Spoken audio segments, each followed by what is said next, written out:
I know not everybody likes getting into the ethics of journalism conversation before every video, but I just need to go out there and say that there is a pretty big difference between journalism and editorialized content. There is a difference between reporting on the news and talking about things that you think are interesting enough to talk about.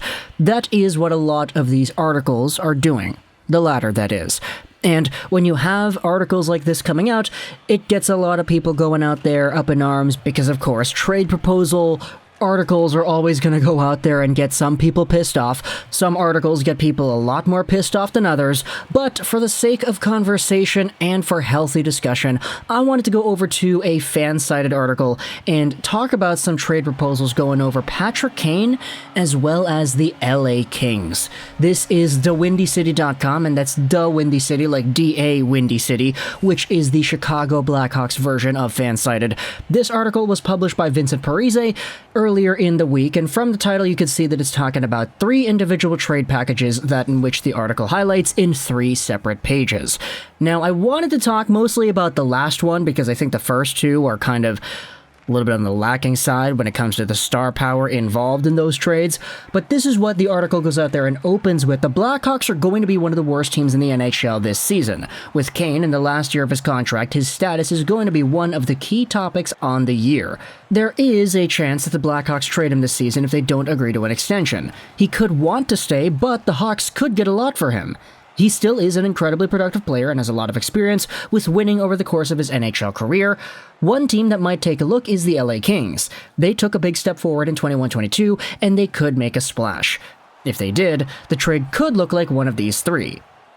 Now, before we go over to the trade proposal, and the last one in particular, because there are 3 here in this article, let's just go over the Kane profile just for anybody who needs to get up to speed. 33 years old, 5'10", 176, making $10.5 million a season till the end of 2023. Last season, playing for a very bad Chicago Blackhawks team, Kane had 92 points in 78 games played. He's certainly one of the most talented players in the entire NHL, and the fact that he was able to do that on a team as bad as Chicago cements that fact quite eloquently. The LA Kings, on the other hand, are a team that went through some sort of a very small rebuild, retool on the fly-ish from 2019 up until this year, where they actually made the playoffs and they gave the Oilers a run for their money. They got that series to 7 games, and they barely lost out in the final, but the LA Kings took some pretty big strides this previous season with guys like Philippe Deneau added to their pipeline. You still have some younger pieces like QUINTON BYFIELD, Alex Turcotte, and some younger defensemen that I like as well. You also had the addition of Kevin Fiala this previous offseason, wherein you acquired him for a trade that I thought was honestly pretty fair for both sides. This team in LA is in need of a little bit extra oomph when it comes to their ability to score.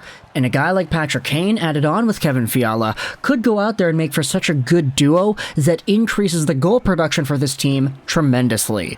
If you play against Edmonton again in round 1 of the playoffs, I feel like the goal matching would be a lot more succinct throughout that entire series. Now, I get it, the Kings got the series to 7 games in the first place, and they lost that Game 7 in a very tight, low-scoring matchup. But getting more offense certainly isn't a bad thing, now isn't it? This is the 3rd out of the 3 fan-sided Patrick Kane LA Kings trade proposals that is highlighted in the piece right here. The LA Kings would get Patrick Kane, and the Chicago Blackhawks would get QUINTON BYFIELD, a 2023 first and a 2023 sixth. Now, this is a very strange trade idea, because it's one that I think both teams, the Kings and the Blackhawks, would be sort of reluctant to do, and I think a lot of Blackhawks fans and Kings fans alike would feel the same way.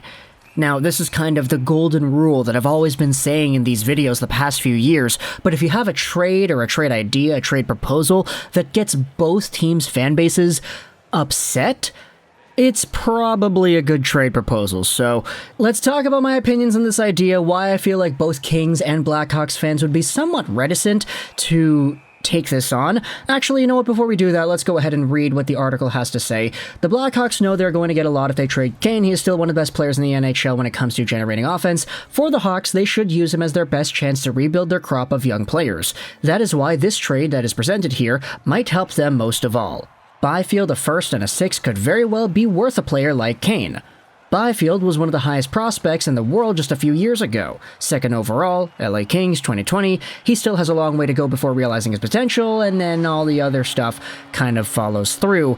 This is sort of why I feel like this trade proposal is a lot crazier than you might think at face value. Because when it comes to QUINTON BYFIELD, he's a player that I've loved for years. Even back in 2018, I made a video talking about whether or not this player would be first overall in the draft that would be held 2 years after that video was published. Lo and behold, he didn't go first, he went second, but the 6'5", 220-pound Newmarket Ontario forward, by the way, his birthday is tomorrow, so that's pretty cool, isn't it? Only had 10 points in 40 games this previous season. Now, we did make a video recently talking about Stützle, Byfield, and Lafreniere, and how Stützle appears to be the best out of the three so far. I did say in that video that QUINTON BYFIELD's ceiling is so astronomically high. Think of Evgeny Malkin, but a little bit bigger, a little bit more finesse, and a little bit more like a ballerina with his puck skills. But for QUINTON BYFIELD, he just really has not translated into the NHL so far in ways that a lot of Kings fans thought he would immediately after the draft. Now, I get it, he's only 20, or 19, he's turning 20 tomorrow, but he still has a long way to go. It's just when you're trading away a player like Patrick Kane, I feel like you have to go out there and get guarantees in some sort of a trade return. Not just a whole bunch of picks and a young guy, not just a whole bunch of picks and a prospect or two, but a player coming back that you know is going to be an impact player right away. QUINTON BYFIELD, unfortunately, is not that just yet. Now, maybe he has his Jack Hughes breakout season in 2022-2023. Maybe he goes out there and gets a 40-50 point year, and that's the start of what is going to be a reign of terror for Byfield over the NHL. But my point here is, that's not guaranteed. Patrick Kane is a player that's going to go over to LA, and he's going to have 70, 80, 90, 100 points. Playing with Fiala, he could get 110 plus, who really knows? Like, there's a lot of potential as to what could happen in LA should Patrick Kane go over there for even just one season's worth of play. And so, Byfield a first and a 6, while I do see that there is a tremendous amount of value in that package, it's not guaranteed. I do feel like there would have to be, instead of a Byfield in the first and a 6, maybe Byfield, a player that's already really good right now, and then that 6th round pick on top of that. In fact, Chicago is only really going to want younger guys in the first place, right? So maybe you're thinking about one of your defensemen that are on the younger side. There are a few there in LA that I like a lot. But all things considered, when you take a look at what the Chicago Blackhawks had to deal with recently with Kirby Dach, that in and of itself was a story where a young guy was a big center, he had a lot of playmaking capabilities, but he just did not show off all too well enough to the point that a lot of Blackhawks fans are all too confident that he would be the guy they wanted him to be when he was drafted a few years down the line. I see something similar here with Byfield, not really to the same extent, but a situation definitely cut from the same cloth, which is why I don't really know if a Patrick Kane for a Byfield swap would really please the fan bases of both teams. Now, for LA, they love Byfield over there. They're all super believing in this guy. They all want this guy to succeed. They all know the injury struggles he has gone through, and they sympathize with him because of that. So I could totally understand if you trade away a guy like Byfield, the LA fan base gets up in arms. Hey, we traded away Byfield. Why? Patrick Kane is great, but if Byfield pans out, this could be a 90, 95 point player consistently himself. So it really is just a battle of now versus the future. It's contention versus potential. It's ceiling versus guarantee. And so, from both fan bases' point of views, I would totally understand if this is a trade idea that does not float your boat and does not go out there and say, hey, I want to do that.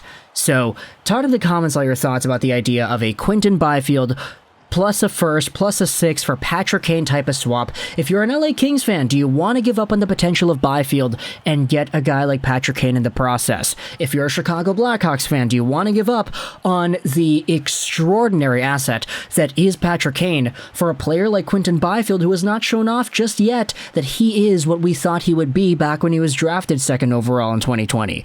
I could totally understand both sides if you're reluctant on both points of views here, and that's why I wanted to make a video about this trade proposal specifically because, yeah, it's polarizing on both fronts, isn't it?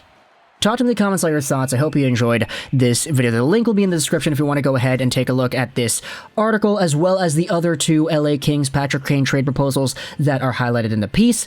It's a pretty interesting read, all things considered, so I would highly recommend you go out there and do that. And bye.